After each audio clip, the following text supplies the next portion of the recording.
챕터 1 골목 안소녀. 1990년 10월 서울 성북구의 좁은 골목에는 낙엽이 쌓여갔습니다. 박은영은 학교에서 돌아와 교복을 벗었습니다. 작은 방은 해가 일찍 지는 탓에 어두웠습니다. 재봉틀 돌아가는 소리가 아래층에서 들려왔습니다. 어머니가 동네 양재소에서 받아온 옷을 고치고 있었습니다. 은영은 창문을 열고 골목을 내다보았습니다. 새집 건너편 지은이네 집에서는 웃음소리가 들렸습니다. 저녁 준비를 하는 김혜숙 아주머니의 목소리도 섞여 있었습니다. 은영은 가방을 내려놓고 계단을 조심스럽게 내려갔습니다. 어머니는 재봉틀 앞에 앉아 있었습니다. 머리는 반쯤 휘어졌고 등은 구부정했습니다. 43세였지만 훨씬 더 늙어 보였습니다. 엄마 다녀왔어요. 그래. 빨리 씻고 숙제해라. 어머니는 재봉틀에서 눈을 떼지 않았습니다. 은영은 더 물어보지 않았습니다. 어머니는 항상 그랬습니다.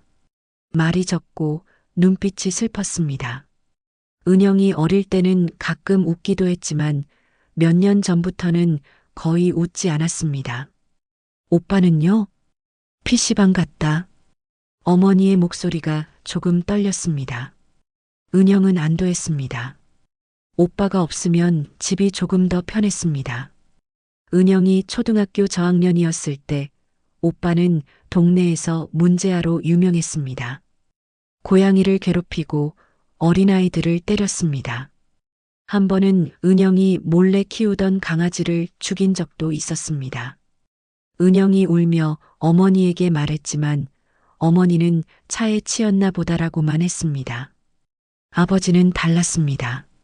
남자는 강해야 해. 민호는 잘 크고 있어. 아버지 박철수는 그렇게 말하며 민호의 머리를 쓰다듬었습니다. 민호는 웃었고 은영은 그 웃음을 볼 때마다 소름이 돋았습니다. 아버지는 장거리 트럭 운전사였습니다. 일주일에 서너 번은 집을 비웠습니다. 부산, 광주, 대전을 오가며 짐을 날랐습니다. 아버지가 없을 때 집은 조금 숨을 쉴 수 있었습니다. 어머니도 은영도 조금 더 자유로웠습니다. 하지만 아버지가 돌아오는 날이면 모든 것이 달라졌습니다. 집안은 긴장으로 가득 찼습니다. 어머니는 더욱 조용해졌고 은영은 방 안에 숨어 지냈습니다. 아버지의 목소리는 크고 거칠었습니다. 밥은 왜 이 모양이야? 집안이 왜 이래? 항상 뭔가 마음에 들지 않았습니다. 은영은 어릴 때부터 알았습니다. 아버지가 무섭다는 것을, 그의 주먹이 어머니에게 향할 때가 있다는 것을, 어머니의 팔뚝에 멍이 있을 때 어머니는 문에 부딪혔다고 했지만 은영은 알았습니다. 그리고 민호가 아버지를 닮아가고 있다는 것도 알았습니다. 17세가 된 민호는 키도 크고 덩치도 커졌습니다. 중학교 때부터 싸움으로 유명했고 고등학교에서도 그랬습니다. 한 번은 후배를 때려 입원시킨 적도 있었습니다. 어머니는 학교에 가서 무릎을 꿇고 빌었지만 아버지는 그래야 세상에 안 당한다며 민호를 감쌌습니다. 밤이 되었습니다.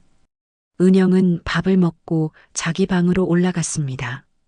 숙제를 마치고 책을 읽었습니다. 소공녀였습니다. 주인공 세라가 다락방에서 고생하는 장면이었습니다. 은영은 세라가 부러웠습니다. 세라에게는 상상력이 있었고 언젠가 구원받을 거라는 희망이 있었습니다. 밤 11시쯤 아래층에서 문 여는 소리가 들렸습니다. 민호가 돌아왔습니다. 무거운 발소리가 계단을 올라왔습니다. 은영은 책을 덮고 불을 껐습니다. 민호의 방문이 열리고 닫히는 소리가 들렸습니다. 은영은 침대에 누워 천장을 바라보았습니다. 창밖으로 가로등 불빛이 희미하게 들어왔습니다. 골목은 조용했습니다. 문득 8살 위 언니 수진이 생각났습니다.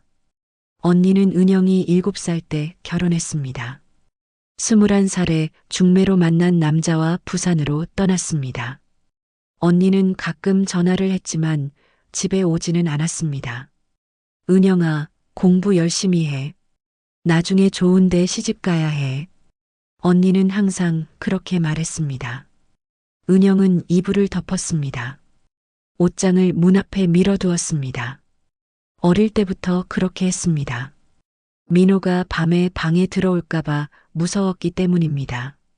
한 번도 들어온 적은 없었지만 그래도 그렇게 하면 조금 안심이 되었습니다. 내일은 아버지가 돌아오는 날이었습니다. 3박 4일의 부산 운송을 마치고 오는 날이었습니다. 은영은 눈을 감았습니다. 지은이네 집 이야기를 상상했습니다. 따뜻한 거실 함께 웃으며 TV를 보는 가족, 맛있는 저녁 식사. 그런 상상 속에서 은영은 잠이 들었습니다. 하지만 알지 못했습니다.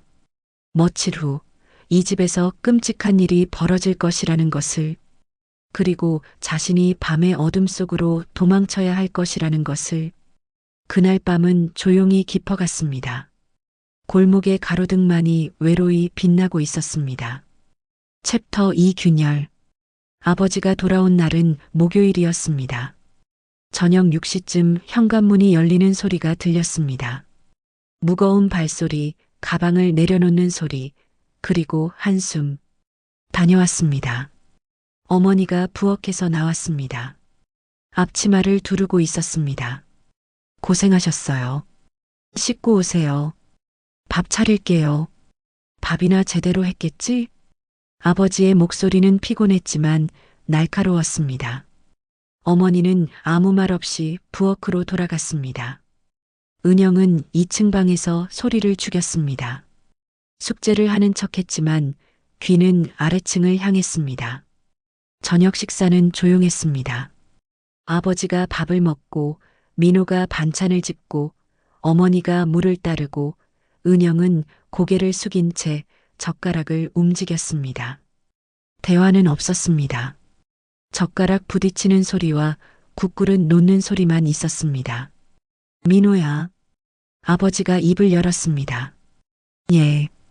요즘 학교는 어떠냐? 괜찮습니다. 싸움은 안 하고? 네. 거짓말이었습니다. 은영은 알고 있었습니다. 지난주에 민호가 2학년 후배를 때렸다는 소문을 들었습니다. 학교에서 조용히 처리됐지만 후배는 코뼈가 부러졌다고 했습니다. 그래. 조심해라. 요즘 세상이 예민해서 말이야. 아버지는 더 이상 묻지 않았습니다. 옛날 같으면 남자답게 당당해라라고 했을 것입니다. 하지만 요즘은 학교 폭력 문제로 경찰까지 오는 일이 많아졌습니다. 아버지도 조심스러워졌습니다. 식사가 끝났습니다. 은영은 설거지를 도왔습니다. 어머니와 함께 부엌에 서서 그릇을 닦았습니다. 어머니의 손은 거칠었습니다. 바늘에 찔린 자국이 가득했습니다. 엄마, 응? 오늘 지은이네 집에 놀러 가도 돼요?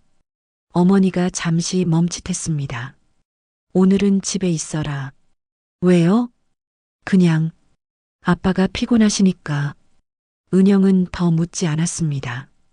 어머니의 목소리에는 간청이 섞여 있었습니다. 제발 말썽 피우지 마라. 그런 의미였습니다. 은영은 고개를 끄덕였습니다. 밤 10시쯤 은영은 방에서 책을 읽고 있었습니다. 아래층에서 목소리가 들렸습니다. 아버지와 민호였습니다.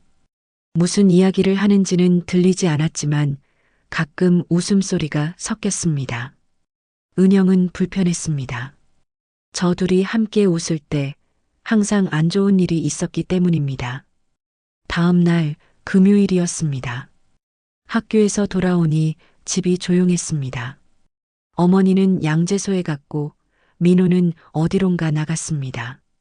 아버지는 거실에서 TV를 보고 있었습니다. 은영은 조용히 2층으로 올라갔습니다. 저녁 때 식탁에서 아버지가 말했습니다. 내일 또 부산 가야 한다. 네. 어머니가 짧게 대답했습니다. 이번엔 일주일쯤 걸릴 거야. 짐이 많아서 조심히 다녀오세요. 대화는 거기서 끝났습니다. 하지만 은영은 느꼈습니다. 어머니가 안도하는 것을 아버지가 떠나면 집이 숨을 쉴 수 있기 때문입니다. 토요일 아침 아버지는 짐을 챙겼습니다. 큰 가방 하나와 작은 보따리. 현관에서 신발을 신으며 말했습니다. 민호야, 집 잘 지켜라. 예, 아버지. 여자들 말 잘 듣게 하고. 알겠습니다. 민호의 목소리는 평온했습니다. 하지만 은영은 알았습니다. 그 평온함 뒤에 무언가가 숨어 있다는 것을. 아버지가 문을 나서자 민호는 거실로 돌아갔습니다. 어머니는 부엌에서 설거지를 했고 은영은 방으로 올라갔습니다. 토요일 오후 은영은 지은이네 집에 놀러 갔습니다. 지은이 엄마가 호떡을 구워 주었습니다. 따뜻하고 달콤했습니다. 은영아, 요즘 학교는 재밌니? 네, 아주머니. 공부는 잘 따라가고 열심히 하고 있어요. 김혜숙 아주머니는 은영을 예뻐했습니다. 가끔 우리 은영이 참 착하지 하며 머리를 쓰다듬었습니다. 은영은 그 손길이 좋았습니다. 어머니도 그렇게 해주면 좋을 텐데 어머니는 너무 지쳐서 그럴 여유가 없었습니다. 지은이 아버지 김태수 형사가 퇴근했습니다. 옷을 갈아입고 거실로 나왔습니다. 은영이 왔구나. 밥 먹고 가려무나. 아니에요, 아저씨. 집에 가봐야 해요. 그래. 조심히 들어가고. 은영은 지은이네 집을 나왔습니다. 골목을 걸어 집으로 향했습니다. 저녁 6시쯤이었습니다. 해가 지고 있었습니다. 가로등이 하나씩 켜졌습니다. 집에 들어서니 이상했습니다. 너무 조용했습니다. 불도 꺼져 있었습니다.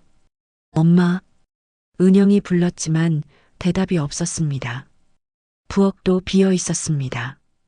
은영은 2층으로 올라갔습니다. 어머니 방문이 닫혀 있었습니다. 엄마 안에 계세요? 노크를 했지만 대답이 없었습니다. 은영은 문을 열었습니다. 방은 비어 있었습니다. 이불은 개켜져 있었고 재봉틀은 구석에 있었습니다. 하지만 어머니는 없었습니다. 계단을 내려오는데 민호가 현관문을 열고 들어왔습니다. 오빠, 엄마 어디 갔어? 민호는 은영을 보았습니다. 그의 눈빛이 차가웠습니다. 친척집 갔어. 어느 친척집? 부산. 그럼 언제 와? 모르겠어. 며칠 있다 온다고 했어.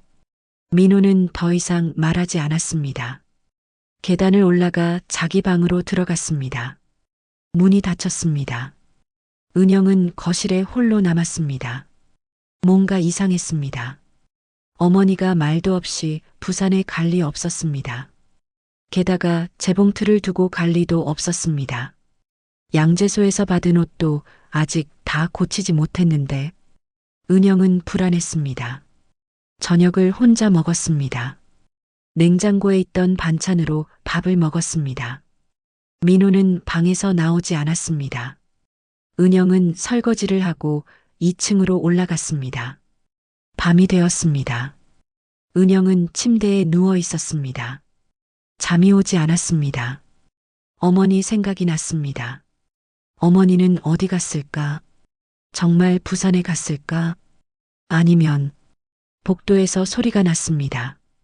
민호의 방문이 열리는 소리, 발소리, 계단을 내려가는 소리. 은영은 귀를 기울였습니다. 뭔가를 끄는 소리, 현관문이 열리는 소리, 그리고 조용해졌습니다. 은영은 창문으로 갔습니다. 커튼을 살짝 열고 내다보았습니다. 뒷마당에 민호가 있었습니다. 손에는 삽이 들려 있었습니다. 달빛 아래에서 그는 땅을 파고 있었습니다. 은영의 심장이 멈춘 것 같았습니다. 무언가 끔찍한 일이 일어났다는 것을 알았습니다. 어머니가 어디 갔는지 알 것 같았습니다. 하지만 믿고 싶지 않았습니다. 그날 밤 은영은 잠들지 못했습니다. 옷장을 문 앞에 밀어두고 이불을 뒤집어 쓰고 떨었습니다. 엄마, 제발. 은영은 속으로 빌었습니다. 하지만 기도는 하늘에 닿지 않는 것 같았습니다. 다음 날 일요일 아침이 밝았습니다. 은영은 방에서 나오지 못했습니다. 민호의 발소리가 들릴 때마다 숨을 죽였습니다. 이제 은영은 알았습니다. 이 집은 더 이상 안전하지 않다는 것을, 그리고 자신도 위험하다는 것을. 챕터 3 침묵의 무게. 일요일은 길게 느껴졌습니다. 은영은 방 안에서 대부분의 시간을 보냈습니다. 아침도 점심도 거의 먹지 못했습니다. 목구멍으로 음식이 넘어가지 않았습니다. 민호는 아래층에 있었습니다. TV 소리가 들렸습니다. 평범한 일요일처럼. 하지만 평범하지 않았습니다. 어머니가 없었습니다. 뒷마당에는 삽으로 판 흔적이 있었습니다. 저녁 때 민호가 계단을 올라왔습니다. 은영의 방문을 두드렸습니다. 은영아. 은영은 대답하지 않았습니다. 심장이 빠르게 뛰었습니다. 저녁 먹어야지.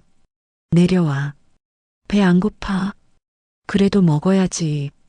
내려와. 목소리는 평온했습니다. 하지만 그 평온함이 더 무서웠습니다. 은영은 문을 열었습니다. 민호가 계단 앞에 서 있었습니다. 그는 웃고 있었습니다. 엄마 없으니까 우리가 챙겨 먹어야지. 오빠, 엄마 언제 와? 모르겠어. 연락이 안 되네. 전화는 안 받아? 응. 나중에 다시 해봐야지. 민호는 계단을 내려갔습니다. 은영은 따라갔습니다. 식탁에는 라면이 놓여 있었습니다. 2그릇. 민호가 끓인 것 같았습니다. 먹어. 은영은 젓가락을 들었습니다. 면을 집어 입에 넣었습니다. 씹었습니다. 맛이 없었습니다. 민호는 빠르게 먹었습니다. 소리내며 후루룩 먹었습니다. 학교 잘 다니고 있지? 응. 공부는? 열심히 해. 그래. 공부 잘해야 해. 대화는 어색했습니다. 민호가 이렇게 말을 거는 것도 이상했습니다. 평소에는 은영을 거의 무시했는데 은영은 불안했습니다. 라면을 다 먹고 은영은 그릇을 들고 부엌으로 갔습니다. 설거지를 하려는데 민호가 말했습니다. 은영아. 응? 앞으로는 내 말 잘 들어야 해. 알겠지? 은영의 손이 멈췄습니다. 등골이 서늘했습니다. 이제 집에는 우리 둘밖에 없으니까 아빠 올 때까지는 내가 책임자야. 응. 좋은 애니까 말 잘 들을 거지? 은영은 고개를 끄덕였습니다. 민호는 거실로 돌아갔습니다. 은영은 설거지를 마치고 재빨리 2층으로 올라갔습니다. 방문을 잠그고 옷장을 밀어두었습니다. 월요일 아침 은영은 학교에 갔습니다. 평소처럼 교복을 입고 가방을 메고 현관을 나섰습니다. 민호는 아직 자고 있었습니다.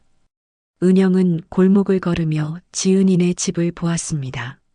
문을 두드리고 싶었습니다. 김태수 아저씨에게 말하고 싶었습니다. 하지만 말할 수 있었을까요? 우리 오빠가 엄마를 죽인 것 같아요. 그렇게 말할 수 있었을까요? 증거도 없었습니다. 어쩌면 정말로 어머니가 부산에 간 것일 수도 있었습니다. 은영은 혼란스러웠습니다. 학교에서 수업을 들었지만 집중할 수 없었습니다. 선생님의 말이 귀에 들어오지 않았습니다. 점심시간에 지은이가 물었습니다. 은영아, 괜찮아? 안색이 안 좋아. 응, 그냥 좀 피곤해. 어제 잠 못 잤어? 응, 조금. 집에서 무슨 일 있어? 은영은 고개를 저었습니다. 말할 수 없었습니다. 지은이는 더 묻지 않았습니다. 학교가 끝나고 집으로 돌아왔습니다. 민호가 거실에 있었습니다. 친구들과 함께 있었습니다. 담배 냄새가 났습니다. 은영은 조용히 2층으로 올라갔습니다. 저녁 때 민호가 은영을 불렀습니다. 은영아, 저녁 만들어. 응? 엄마 없으니까 내가 해야지. 나 요리 못하는데. 라면이라도 끓여. 빨리. 은영은 부엌으로 갔습니다. 라면을 끓였습니다. 손이 떨렸습니다. 라면이 끓는 동안 민호와 친구들의 웃음소리가 들렸습니다. 야, 내 동생 귀엽네. 걔는 조용해. 말썽 안 부려. 부모님은? 아빠는 일하러 가셨고 엄마는 친척집 갔어. 대화를 들으며 은영은 라면을 그릇에 담았습니다. 거실로 가져갔습니다.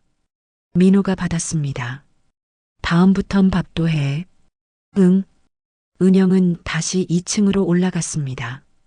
저녁도 먹지 않았습니다. 침대에 누워 천장을 보았습니다. 눈물이 났습니다. 엄마, 어디 갔어? 돌아와. 제발. 화요일, 수요일이 지나갔습니다. 어머니는 돌아오지 않았습니다. 민호는 점점 더 명령적이 되었습니다. 은영에게 청소를 시키고 빨래를 시키고 요리를 시켰습니다. 은영은 말없이 따랐습니다. 거부하면 무슨 일이 일어날지 알 수 없었습니다. 목요일 저녁 아버지가 돌아왔습니다. 은영은 안도했습니다. 아버지가 오면 민호가 조금 조용해질 것 같았습니다. 다녀왔습니다. 아버지는 피곤해 보였습니다. 민호가 맞이했습니다. 고생하셨습니다, 아버지. 집은 잘 지켰나? 예. 내 엄마는 부산 친척집 갔습니다. 뭐? 언제? 토요일에요. 갑자기 연락이 와서 갔다고 했어요. 아버지는 눈을 가늘게 떴습니다. 민호를 보았습니다. 둘 사이에 무언가가 오갔습니다. 말없는 대화. 은영은 그것을 보았습니다. 아버지는 고개를 끄덕였습니다. 그래. 알았다. 그게 끝이었습니다. 더 이상 묻지 않았습니다. 은영은 믿을 수 없었습니다. 아버지가 이상하게 생각하지 않나요? 어머니가 말도 없이 떠난 것을. 하지만 아버지는 신경 쓰지 않는 것 같았습니다. 저녁 식사는 은영이 준비했습니다. 서툴게 밥을 짓고 냉장고에 있던 반찬을 데웠습니다. 식탁에 앉아 셋이 먹었습니다. 대화는 없었습니다. 식사 후 민호와 아버지는 마당으로 나갔습니다. 담배를 피우며 이야기를 나누었습니다. 은영은 부엌에서 설거지를 하며 창문 너머로 그들을 보았습니다. 아버지가 민호의 어깨를 두드렸습니다. 민호가 웃었습니다. 그 순간 은영은 깨달았습니다. 아버지가 알고 있다는 것을, 민호가 무엇을 했는지 알고 있다는 것을, 그리고 용인하고 있다는 것을. 은영은 설거지를 끝내고 2층으로 올라갔습니다. 방에 들어가 문을 잠갔습니다. 옷장을 밀어두었습니다. 침대에 앉아 무릎을 안았습니다. 이제 어떻게 해야 할까? 어디로 가야 할까? 누구에게 말해야 할까? 김태수 아저씨에게 가면 믿어줄까? 증거가 없는데, 그냥 의심일 뿐인데. 밤이 깊어갔습니다. 은영은 잠들지 못했습니다. 복도에서 발소리가 들렸습니다. 민호의 방문이 열리는 소리. 발소리가 가까워졌습니다. 은영의 방문 앞에서 멈췄습니다. 노크 소리가 들렸습니다. 또각, 또각, 또각. 은영아. 민호의 목소리였습니다. 낮고 차가웠습니다. 문 열어. 은영은 숨을 죽였습니다. 대답하지 않았습니다. 문 열라고. 목소리가 조금 높아졌습니다.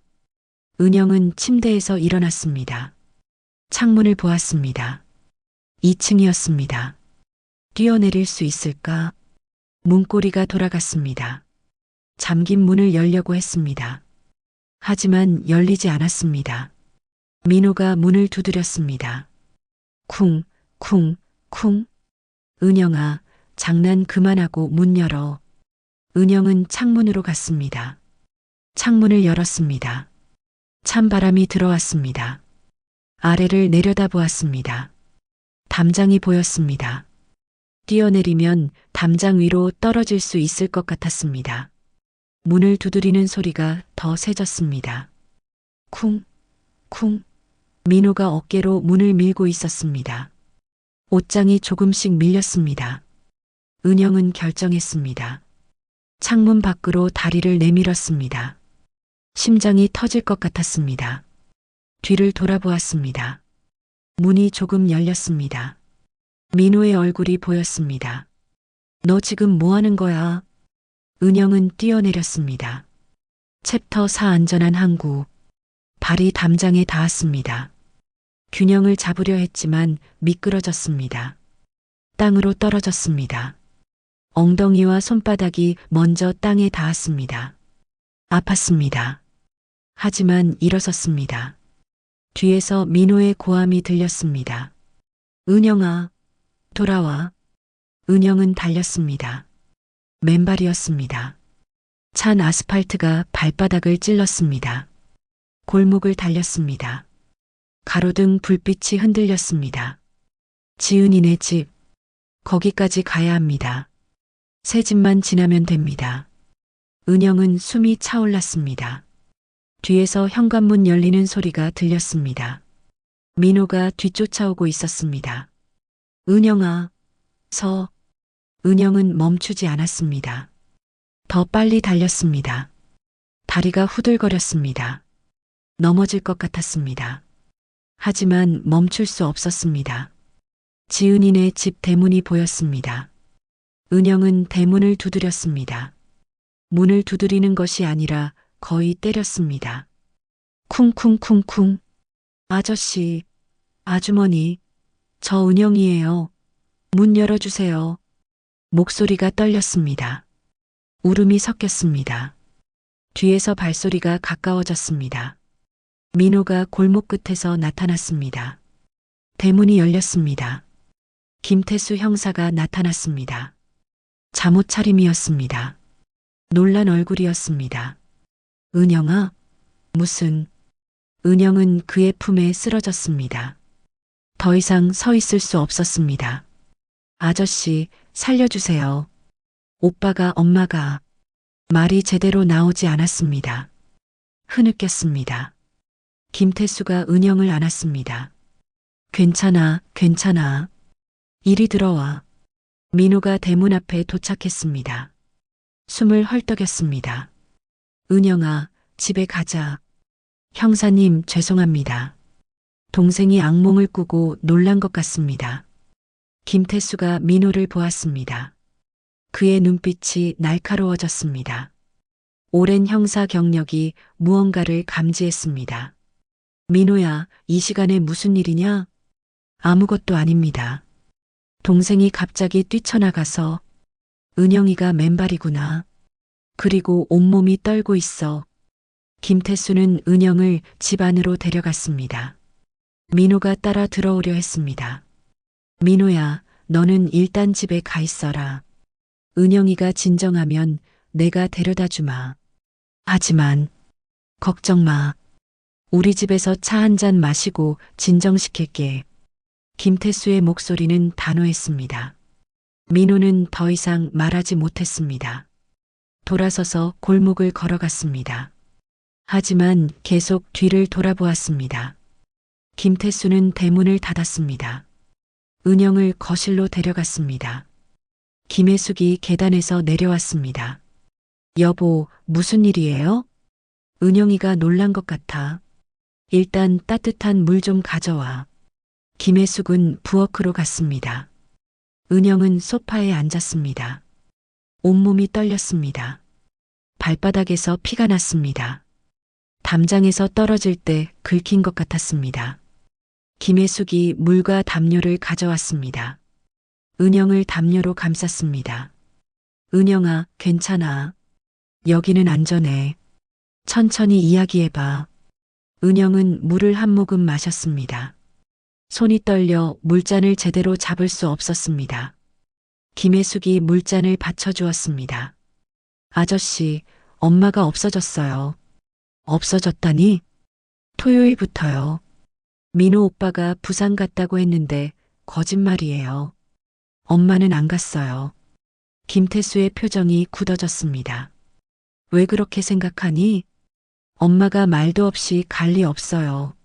재봉틀도 두고 안경도 두고 그리고 토요일 밤에 봤어요. 오빠가 뒷마당에서 땅을 파는 걸. 김태수와 김혜숙이 눈을 마주쳤습니다. 김태수가 조용히 물었습니다. 은영아, 더 말해줄 수 있겠니? 토요일에 무슨 일이 있었는지. 은영은 흐느끼며 말했습니다. 금요일 밤에 어머니와 민호 사이에 뭔가 있었던 것 같다고. 토요일 아침에 어머니가 없었다고. 민호가 부산 갔다고 거짓말했다고. 밤에 땅 파는 걸 봤다고. 아버지가 돌아왔을 때 민호에게 웃으며 어깨를 두드렸다고. 모든 것을 말했습니다. 그동안 혼자 품고 있던 두려움을, 의심을, 공포를 김태수는 침착하게 들었습니다. 그의 얼굴은 점점 굳어졌습니다. 은영아, 잘했어. 여기까지 오느라 힘들었지. 이제 안전해. 우리가 지켜줄게. 김태수는 일어났습니다. 전화기로 갔습니다. 번호를 돌렸습니다. 나야. 성북경찰서 강력계 김태수. 긴급 상황이야. 지금 당장 팀 2명만 우리 집으로 보내줘. 그리고 영장 준비해. 살인 혐의야. 김혜숙이 은영을 안았습니다. 은영아, 괜찮아. 이제 다 괜찮을 거야. 은영은 김혜숙의 품에서 울었습니다. 그동안 참았던 눈물이 쏟아졌습니다. 두려움도 슬픔도 외로움도 모두 눈물로 흘러나왔습니다. 30분 후 경찰이 도착했습니다. 김태수는 동료들과 짧게 이야기를 나누었습니다. 그리고 은영의 집으로 향했습니다. 은영은 지은이와 함께 2층 방에 있었습니다. 지은이가 은영의 손을 잡아주었습니다. 은영아, 무서웠지? 응. 이제 괜찮아. 우리 아빠가 다 해결해 줄 거야. 창밖으로 경찰차 불빛이 보였습니다. 은영의 집 앞에 멈췄습니다. 경찰들이 들어갔습니다. 1시간쯤 지났을까? 김태수가 돌아왔습니다. 얼굴이 무거웠습니다. 2층으로 올라와 은영에게 말했습니다. 은영아, 내 어머니를 찾았다. 뒷마당에서. 은영은 알고 있었습니다. 하지만 실제로 듣는 것은 달랐습니다. 세상이 무너지는 것 같았습니다. 민호와 내 아버지는 체포했어. 이제 그들은 너를 해치지 못해. 김혜숙이 은영을 꼭 안았습니다. 은영은 소리 없이 울었습니다. 다음 날 은영은 경찰서에 갔습니다. 진술을 했습니다. 형사들이 친절하게 질문했습니다. 은영은 떨리는 목소리로 대답했습니다. 며칠 후 민호와 박철수는 기소되었습니다. 민호는 살인죄로, 박철수는 공범 및 사체 은닉방조로. 증거는 충분했습니다. 뒷마당에서 발견된 시신, 민호의 지문이 묻은 삽, 이웃들의 증언. 재판이 시작되었습니다. 은영은 증인석에 섰습니다. 법정에는 사람들이 가득했습니다. 민호와 아버지도 있었습니다. 은영은 그들을 보았습니다. 민호는 고개를 숙이고 있었습니다. 아버지는 차갑게 은영을 바라보았습니다. 하지만 은영은 도망치지 않았습니다. 똑바로 섰습니다. 그리고 진실을 말했습니다. 모든 것을. 판결이 나왔습니다. 민호는 종신형, 박철수는 징역 20년. 법정이 조용해졌습니다. 은영은 눈을 감았습니다. 끝났습니다. 악몽이 끝났습니다. 법정을 나오는 은영을 김태수와 김혜숙이 기다리고 있었습니다. 지은이도 있었습니다. 잘했어, 은영아. 김태수가 은영의 머리를 쓰다듬었습니다. 이제 집에 가자. 집이요? 그래. 우리 집. 이제 넌 우리 딸이야. 은영은 눈물을 흘렸습니다. 하지만 이번에는 슬픔이 아니었습니다. 안도였습니다. 감사였습니다. 희망이었습니다. 그날 밤 은영은 지은이 방에서 잤습니다. 옷장을 문 앞에 밀어두지 않았습니다. 필요 없었습니다. 이곳은 안전했으니까. 이곳은 진짜 집이었으니까. 은영은 처음으로 편안하게 잠들었습니다. 악몽은 오지 않았습니다. 대신 따뜻한 꿈을 꾸었습니다.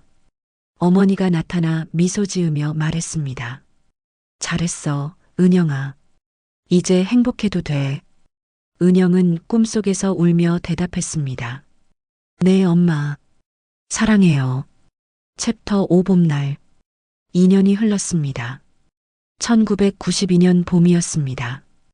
은영은 15세가 되어 중학교 3학년이었습니다. 키도 조금 자랐고 얼굴에도 생기가 돌았습니다. 김태수와 김혜숙은 법적으로 은영을 입양했습니다. 은영은 이제 김은영이 되었습니다. 호적에도 학교 서류에도 모든 곳에 김은영으로 기록되었습니다. 새로운 이름, 새로운 가족, 새로운 삶이었습니다. 처음 1년은 힘들었습니다. 악몽이 자주 찾아왔습니다. 밤마다 민호의 목소리를 들었고 문을 두드리는 소리에 깼습니다. 김혜숙은 그럴 때마다 은영의 손을 잡아주었습니다. 은영아, 괜찮아. 이제 안전해. 여기는 우리 집이야. 조금씩 나아졌습니다. 악몽은 점점 줄어들었고 웃음은 점점 늘어났습니다. 지은이와는 진짜 자매처럼 지냈습니다. 함께 숙제를 하고 함께 TV를 보고 함께 웃었습니다. 학교 성적도 올랐습니다. 은영은 공부에 집중할 수 있게 되었습니다. 두려움 없이 책을 읽을 수 있었고 미래를 꿈꿀 수 있었습니다. 선생님들은 은영을 칭찬했습니다. 은영이는 참 성실하네요. 공부도 잘하고 성격도 착하고. 김태수 형사는 은영에게 아버지가 되어 주었습니다. 진짜 아버지처럼 따뜻하고 든든했습니다. 은영아, 학교 어때? 좋아요, 아빠. 처음에는 아빠라고 부르는 것이 어색했습니다. 하지만 시간이 지나며 자연스러워졌습니다. 이 사람은 진짜 아빠였습니다. 보호해주고 응원해주고 사랑해주는 아빠였습니다. 어느 봄날 은영은 어머니 무덤을 찾았습니다. 김태수와 김혜숙이 함께 갔습니다.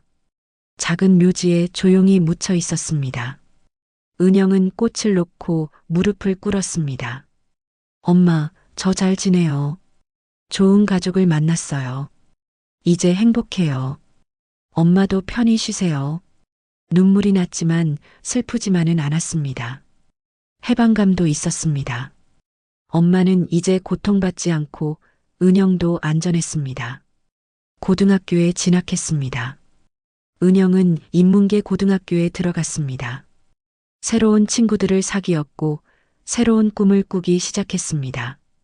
나는 나중에 도서관 사서가 되고 싶어. 지은이에게 말했습니다. 와, 좋다. 은영이 책 진짜 좋아하잖아. 응. 도서관은 조용하고 평화로워. 책에 둘러싸여 일하고 싶어. 꿈이 생겼습니다. 미래가 보였습니다. 예전에는 상상할 수 없었던 일이었습니다.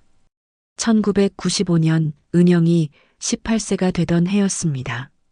대학 입시를 준비하고 있었습니다. 어느 여름날 김태수의 아들 준석이 집에 왔습니다. 준석은 김태수의 큰아들로 의과대학 6학년이었습니다. 은영보다 7살 위였습니다. 대부분의 시간을 학교와 병원에서 보냈기 때문에 집에 잘 오지 않았습니다. 준석 오빠다. 지은이가 반가워했습니다. 준석은 웃으며 들어왔습니다. 키가 크고 안경을 썼고 부드러운 인상이었습니다. 다들 잘 지냈어? 오빠 오랜만이야. 지은이가 말했습니다. 준석의 시선이 은영에게 향했습니다. 은영이구나. 많이 컸네. 안녕하세요, 오빠. 은영은 인사했습니다. 얼굴이 조금 빨개졌습니다.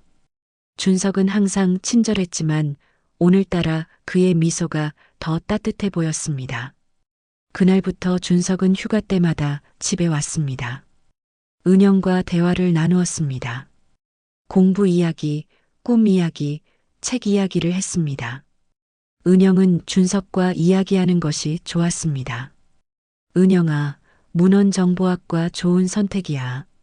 내가 좋아하는 일을 하는 게 중요해. 오빠도 의사가 되는 게 꿈이었어요? 응. 어릴 때부터 사람을 돕고 싶었어. 특히 아이들을. 그래서 소아과를 선택했지. 멋있어요. 은영은 준석을 존경했습니다. 그리고 점점 더 많은 것을 느끼게 되었습니다. 그것이 사랑이라는 것을 알기까지는 시간이 걸렸습니다. 1997년 은영은 대학에 합격했습니다. 문헌정보학과였습니다. 김태수와 김혜숙은 자랑스러워했습니다. 은영아, 축하해. 우리 딸 정말 잘했어. 감사해요, 엄마, 아빠. 축하 파티를 열었습니다. 가족들이 모였습니다. 준석도 왔습니다. 이제 그는 수련이었습니다. 바쁜 일정 속에서도 시간을 냈습니다. 은영아, 축하해. 대학 생활 재밌을 거야.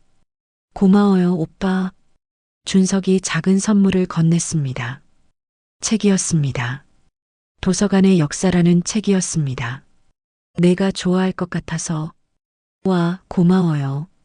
은영의 가슴이 두근거렸습니다. 준석도 같은 마음이었을까요? 그의 눈빛에서 무언가를 읽었습니다. 대학 생활이 시작되었습니다. 은영은 열심히 공부했습니다. 도서관학, 정보학, 문학을 배웠습니다. 동아리에도 가입하고 친구들과 즐거운 시간을 보냈습니다. 준석과는 가끔 만났습니다. 병원 일이 바빴지만 시간이 나면 은영에게 연락했습니다. 은영아, 이번 주말에 시간 있어? 응, 있어요. 같이 영화 볼래? 좋아요. 둘은 데이트를 했습니다.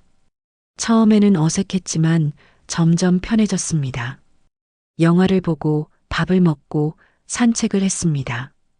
서로의 이야기를 나누었습니다. 은영아, 너는 정말 강한 사람이야. 아니에요. 그냥 운이 좋았어요. 좋은 가족을 만나서. 아니야. 내가 용기를 냈잖아. 그날 밤 도망쳐 나왔잖아. 그게 쉬운 일이 아니야. 오빠 가족이 있어서 가능했어요. 오빠네 가족이 저를 받아줬잖아요. 우리 가족이 아니라 이제 너도 우리 가족이야. 알아요. 고마워요. 1999년 은영이 22세가 되던 해였습니다. 대학교 4학년이었습니다. 준석은 29세로 소아과 전문의 과정을 마쳤습니다. 어느 가을날 준석이 은영에게 말했습니다. 은영아, 나랑 결혼해 줄래? 한강공원이었습니다. 노을이 지고 있었습니다. 은영은 놀라서 준석을 보았습니다. 오빠, 너를 오래 지켜봤어. 내가 얼마나 착하고 강하고 아름다운 사람인지 알아. 나는 너를 사랑해. 평생 너를 지켜주고 싶어. 은영의 눈에 눈물이 맺혔습니다. 저도 오빠를 사랑해요. 오래전부터요. 그럼 결혼해 줄 거야? 네. 결혼할게요. 둘은 포옹했습니다. 한강의 바람이 불어왔습니다. 은영은 행복했습니다. 이렇게 행복해도 되는지 믿기지 않았습니다. 2000년 봄 둘은 결혼했습니다. 작은 결혼식이었지만 따뜻했습니다. 김태수가 은영의 손을 잡고 식장을 걸었습니다. 김혜숙은 눈물을 흘렸습니다. 지은이는 들러리를 섰습니다. 은영아, 행복해라. 김태수가 속삭였습니다. 감사해요, 아빠. 아빠가 저를 구해줬어요. 아니야. 내가 스스로를 구했어. 넌 용감한 아이야. 은영은 준석의 손을 잡았습니다. 새로운 삶이 시작되었습니다. 새 아이가 태어났습니다. 첫째 딸 수빈, 둘째 아들 민준, 셋째 딸 서연. 은영은 아이들을 사랑과 존중으로 키웠습니다. 때리지 않았고, 소리 지르지 않았고, 두렵게 하지 않았습니다. 엄마 사랑해. 나도 사랑해, 수빈아. 폭력의 순환을 끊었습니다. 은영은 다른 어머니가 되었습니다. 자신이 받지 못한 사랑을 아이들에게 주었습니다. 은영은 대학 도서관에서 사서로 일했습니다. 30년 넘게 같은 곳에서 일했습니다. 학생들을 도왔고 책을 정리했고 평화로운 시간을 보냈습니다. 김태수는 2015년에 세상을 떠났습니다. 85세였습니다.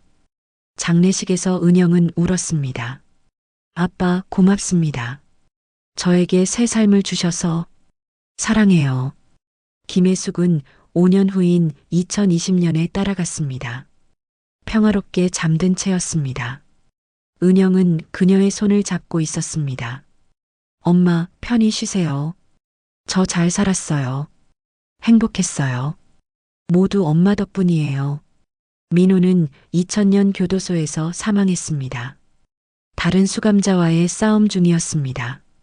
박철수는 2010년 출소했지만 은영은 연락하지 않았습니다. 그들은 더 이상 은영의 삶에 속하지 않았습니다. 언니 수진과는 가끔 연락했습니다. 수진의 자녀들, 은영의 조카들이 가끔 찾아왔습니다. 피는 물보다 진하지 않다는 것을 은영은 알았습니다. 진짜 가족은 사랑으로 만들어진다는 것을. 2024년 현재 67세가 된 은영은 은퇴했습니다. 남편 준석도 3년 전 은퇴했습니다.